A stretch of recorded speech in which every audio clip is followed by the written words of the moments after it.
یہ واقعہ ہے پیغمبر سلیمان علیہ السلام کا اور ایک چونٹی کا۔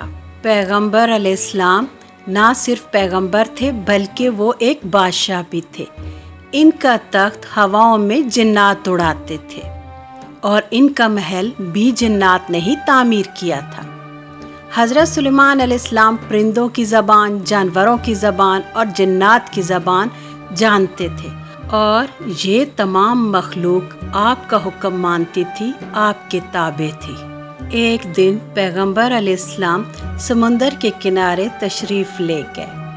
وہاں آپ موجود تھے کہ آپ نے دیکھا ایک چونٹی اناج کے کچھ دانے اٹھائے وہاں سے گزر رہی تھی، اور پھر دیکھتے ہی دیکھتے ایک مینڈک اسی وقت پانی سے نکلا اور اس چونٹی کی طرف بڑھنے لگا۔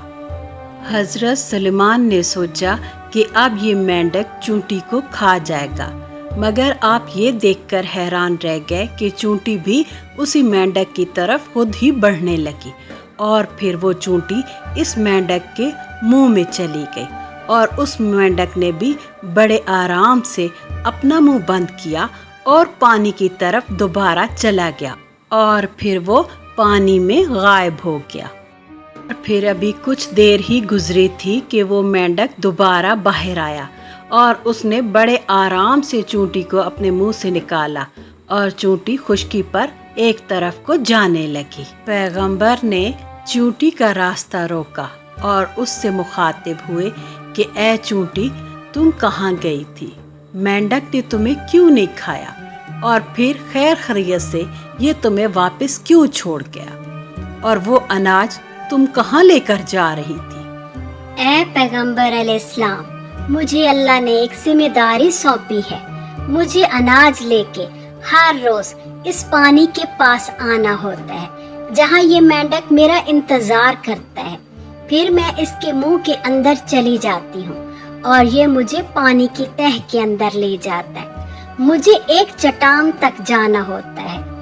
یہ چٹان ہر طرف سے بند ہے، مگر اس کے اندر بہت ہی چھوٹا سوراخ ہے جس کے اندر ایک کیڑا رہتا ہے۔ مجھے اس تک اللہ کا رزق پہنچانا ہوتا ہے۔ میں اس سوراخ سے اسے کھانا پہنچاتی ہوں۔ وہ کیڑا اس چٹان کے اندر سے نکل نہیں سکتا، لیکن میرا رب اسے وہیں پر اس کا رزق پہنچا دیتا ہے۔ اور پھر رزق کھانے کے بعد وہ کیڑا ہمیشہ اللہ تعالیٰ کا شکر ادا کرتا ہے، اور پھر پیغمبر علیہ السلام نے بھی اللہ کا شکر ادا کیا، اور چیونٹی اپنے راستے چلی گئی۔